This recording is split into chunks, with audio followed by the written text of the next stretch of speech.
welcome to another episode of the Green Fund's CannaCast. I'm Michaela, and for this episode, I had a conversation with Lauren Yoshiko, an Oregonian weed journalist and passionate member of the cannabis industry.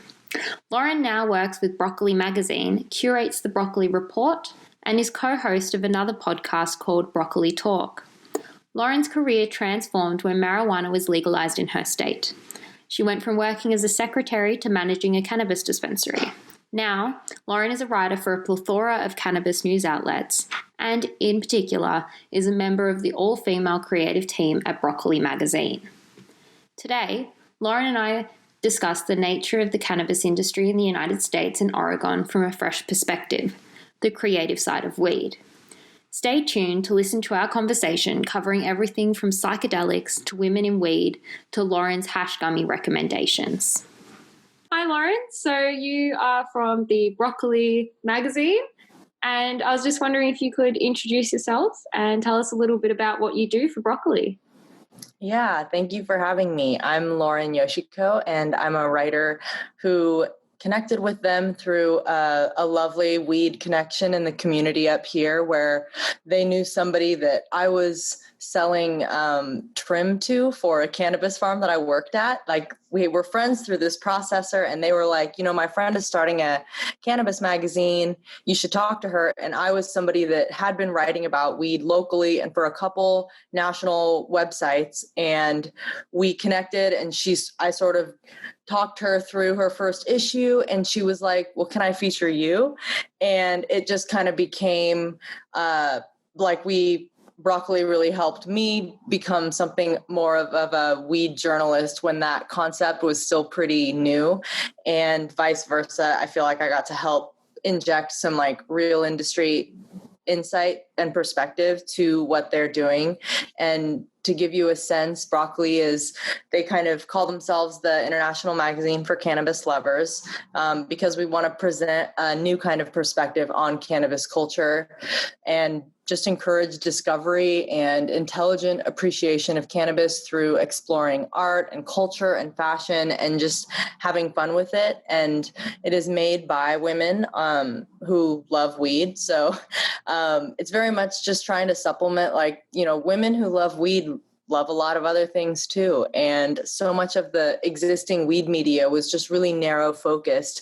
And as anybody who's ever enjoyed cannabis knows, the conversations you have when you're enjoying cannabis are often the most interesting conversations ever. So this just makes room to celebrate those curious little strains of thought that you often get when you're stoned. Yeah, that's fantastic. I love the creative idea and I love the creativity of the magazine. And you're responsible for the Broccoli Report too, aren't you? Yeah, that's been a really cool new thing. And up until now, I've freelanced and written a few pieces for different issues. And sometimes it's something that's writing about the collaboration that they did with Quill for a fragrance called Imion. And then another one was a deep dive into the function of expungement. So it's been a cool variety. And then they got the podcast going just about a year ago. And I get to co-host that every other week as well. And we sort of have a more casual space and a more regular space to chat there, since the magazine is 3 issues a year. But the Broccoli Report is this new, more focused industry branch, which has been fun for us because the Broccoli universe has been more centered in the creative experience and art and fun, quirky things. And the newsletter is very much speaking to the people who are working or trying to work in or on the fringes of the industry. And as somebody who works in the industry as a reporter, I have a hard time finding good cannabis news, and I have to look through a lot of really niche places like local cannabis associations and stuff like that to find good, real news. And ultimately, just talking to people in the industry is often the best way to stay up to date. So I'm really excited to help create a place to get better, concrete news and understand better what's going on in this industry where there's so much happening and we're all still playing catch up on understanding the plant, much less what's going on in other states. And do so in a way that also empowers other small businesses to be like, okay, these people did it, I can learn from them and I can do it too. So we want it to serve people working in it, but also really give them useful information and insight from other businesses like them that have figured it out, and they can grow with it. Yeah, and I think it's a new industry as well. There's so much more emerging news, and it does give voice to smaller platforms within that. So because it's the newer industry, that's obviously quite represented by women in the industry. What are your thoughts on Broccoli being a magazine run and written by women and women's presence in the weed industry? Yeah, it's an interesting conversation because a lot has been said about women in weed as this like phenomenon. And yes, while I do think because it's new, there is just automatically easier accessibility for anybody to be more involved and rise through the ranks faster because it's just a lot of new open territory. And like for me, I was working my very first job, working anything other than just enjoying it and writing about it. But once I had my first job in it, I was helping open a dispensary purely because the person was like, you write about weed, you get the industry. Will you manage my retail store? And I had no earthly experience of retail. I was 23. I was a secretary, but all of a sudden it was this crash course in HR and management and inventory and processes. And I never would have had that sort of experience so quickly, so early on, and had that trust with that person if it wasn't a weed shop. So there's like a little example of how I think that happens. And Broccoli is a magical example of that. I often enjoyed, and I don't own a stake in Broccoli. I'm just a very passionate team member, but I will say that it's special, not just because it's women that are my editors and my bosses and my collaborators. It's special because of how it has, as it grows, its support grows. She was so proud to let everyone know how much money she'd spent on payroll this year, that like Broccoli has employees. And when we got started 3 years ago, they could pay me, I think, $50 for my first article. And then 3 years later, several issues in, they've got a bigger footprint, they've got a bigger community, and they're paying me 6 times that now because they've grown. And watching that support and how it sort of compounds as we all grow together is what really opens my eyes to how this could create more space for women. That all being said, the scales are so far off balance still. You know, we because we get to hear about these unique examples, it sounds like a lot, but the numbers are still extremely disproportionately male, and there's still a woman being the first woman ever on the board of some cannabis company every day. So although I think, hell yes, there is definitely opportunity here, there by no means is it like easier. And I think a lot of women would say that it's oftentimes harder because at the same time, because it's a new industry, a lot of people in this industry don't have a ton of professional experience. So any HR issues and sort of professional etiquette has this extra hurdle in cannabis because people come to it assuming things are going to be a little looser and casual. And we're still kind of coming out of those older associations with how we do weed, and that this is something other than buying weed on your friend's couch, and you can't act like it's your friend's couch. Well, speaking of, cannabis is legal where you live. So what impact did that have, the legalization, on your city and on your career? Like over in Australia, it's still not legal. The referendum's happening in New Zealand quite soon. So what do you think are the positive or negative consequences of cannabis legalization in your city? It's enormously influential. For me personally, it gave me a career. I was prior to legalization, although I had that work at a dispensary, it was all in the medical world. It was very small scale. It was, I was using a fake name in the local newspaper that I regularly wrote a cannabis column in because I was worried about finding work outside of the industry, and the stigma was still heavier. And the minute that it got legalized, it was like editorially, the newspaper I worked at was like, all right, it's legal. We voted for it to be legal. We can't hide it anymore. None of you are using fake names anymore. You got to write under your real name. And I love that. And it just kind of, you saw this domino effect of the stigma really wearing away. And there's still people, we're 4 years in now, I think, but there's still people every day going to a dispensary for their very first time, that it has taken them this long to see that it's normal, to see that crime didn't break out and there isn't like gang activity in the streets in front of dispensaries and children aren't getting poisoned. Now that is proven after a few years, especially, you just see the stigma is almost, Portland's a pretty progressive place, but across the state, regardless of the politics of that community, the stigma's down. And it's exciting to see how that has shifted, because on a more literal end, it created so many jobs. And right now, especially in COVID, with how well legal cannabis has done, I don't know how familiar you are, but sales are double in every state where it's legal. Everyone is buying more cannabis. Every local government is like pushing through delivery laws to make that easier because it's safer, and people are ordering more delivery. People are shopping more online anyways. So, there's just like more purchases being made from home, but cannabis is one of them. And I've heard multiple anecdotes in articles of local officials saying like, good thing we've got weed, because it is something that is stimulating the economy where restaurants can't right now and bars can't right now. And in a city like Portland, where we have literally thousands of people who do have really happy and satisfying careers as wait staff who are out of work right now, cannabis is this interesting middle ground of retailers where it's not just a retail job. You have to have a little more scientific experience. You have to have a little more customer service experience, because you're going to be servicing medical patients and you need to have a little bedside manner. So oftentimes the pay is above minimum, and it is a good like entry level job for all kinds of people.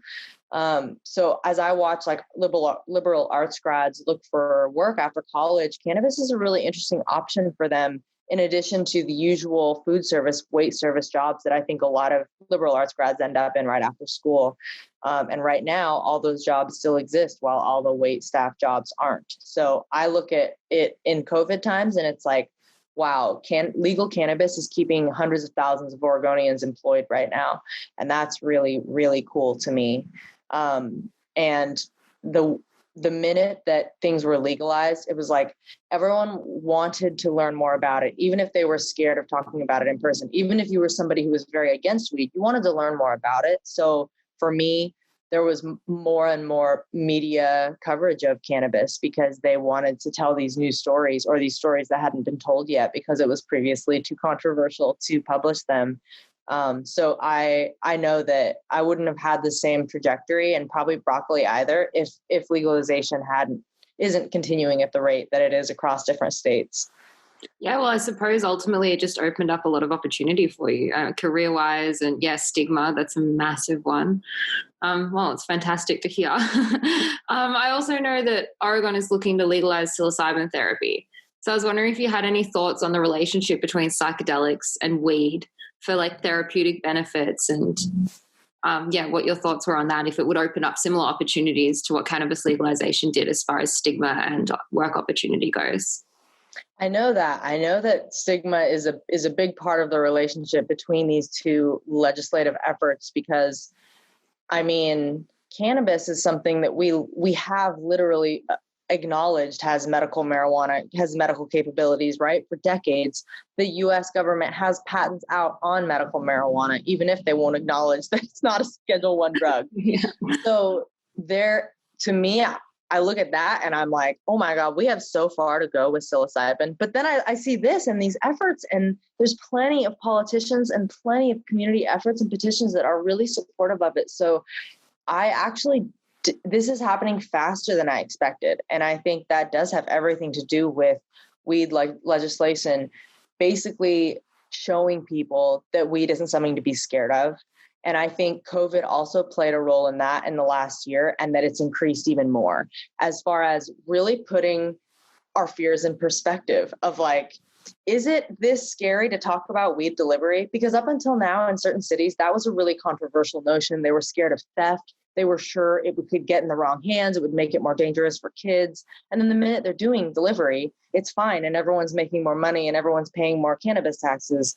So I think all of that is contributing to people being like, I don't know, is psilocybin that big of a deal to talk about? Let's talk about it.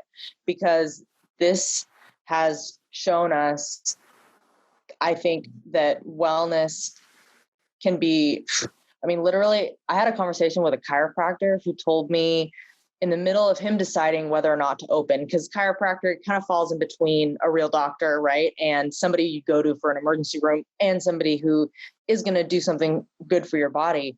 And he had a doctor friend who was begging him to open up because he was like, look, if you are open and you can take that guy that twisted his neck and you get to save his spot at urgent care for somebody that might have COVID, you're doing me a favor. Yeah. And that's really made me think about what role cannabis and alternative wellness like psilocybin can play, where we might even be opening our eyes to just the fact that like our medical system is taxed right now. If we can have certain people cure themselves or take care of themselves through other methods than the traditional path of prescription drugs and sitting in an urgent care when something goes wrong and getting charged an insane amount of money, then that's something that works for everybody. Again, it like is another way for people to take care of themselves that is economical and realistic when right now we're needing to focus our medical efforts on dealing with the emergency at hand. So maybe they're seeing it as this other treatment wing that shouldn't be acknowledged because it might just help the traditional mainstream medicine system function a little easier, especially with the rate of depression. And I think it's really interesting to think about mental health treatment being affected by the legalization of psilocybin therapy. I mean, it's something that I'm surprised is like not getting fought for really hard in Oregon against by like pharma companies. And I actually saw that Mark Zuckerberg and his wife donated like $500,000 to these efforts. Really? I didn't see that. In Oregon, just randomly in Oregon about the exact thing you're talking about. It happened last week and everybody's like, what kind of goodwill are you trying to foster here?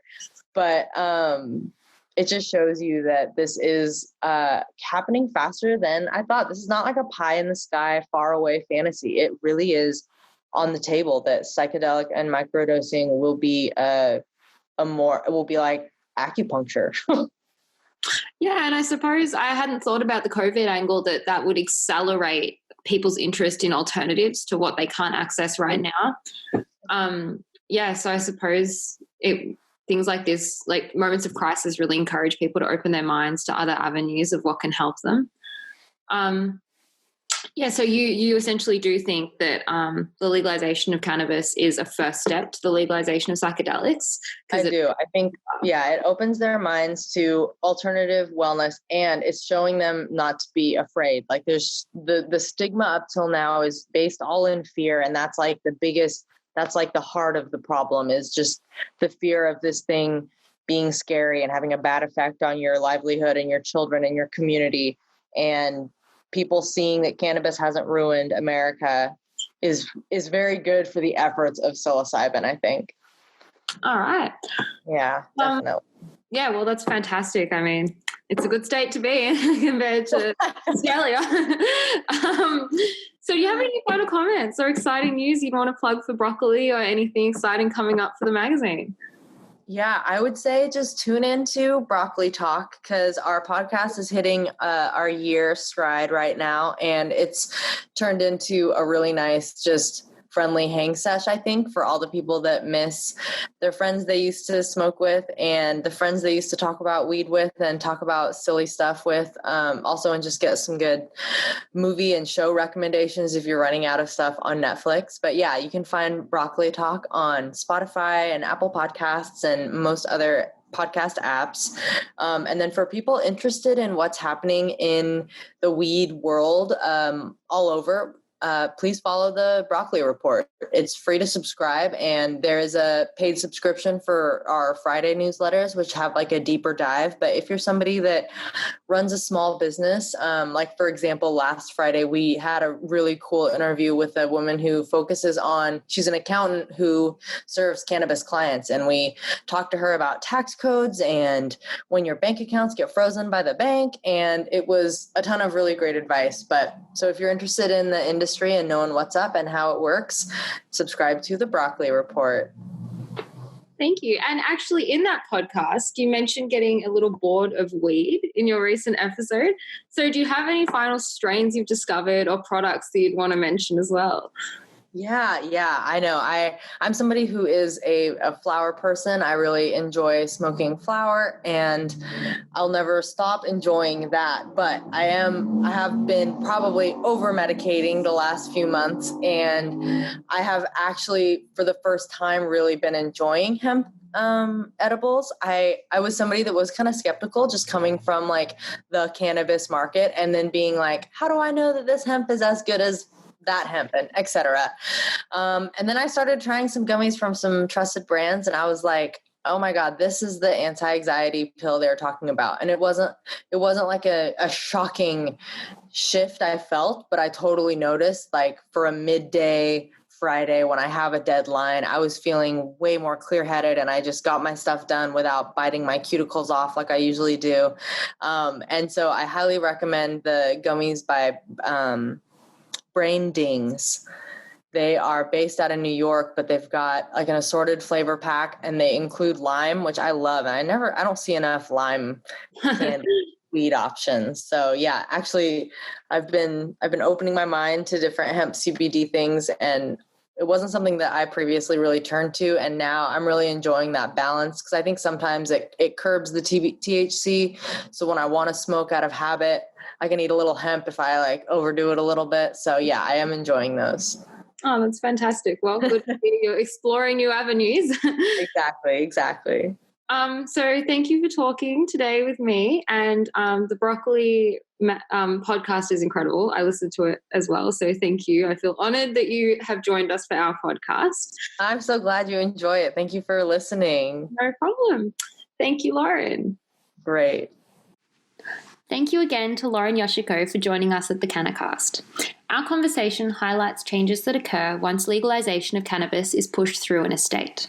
From employment to people seeking alternative medical treatments and relieving possible strains on the existing medical infrastructure, Lauren and I chatted all things positive about cannabis. The Green Fund, like Broccoli, strives to be a source that collates the wild array of cannabis news all over the world and make it accessible for people in the industry, as well as people with an interest in the financial side of weed, to access all the information in one spot. It was a pleasure to speak with Lauren today, and if you'd like to hear more from her, you can listen to her podcast wherever you get your poddies at Broccoli Talk. You can subscribe to her Broccoli Report, which covers industry news directly from the source straight to your inbox. And support Broccoli Magazine by ordering copies of their mag or checking out their website, broccolimag.com. If you would like to learn more about Oregon's possible psilocybin legalization, the Green Fund has plenty of articles covering it at thegreenfund.com. Thank you for joining me for another episode of CannaCast.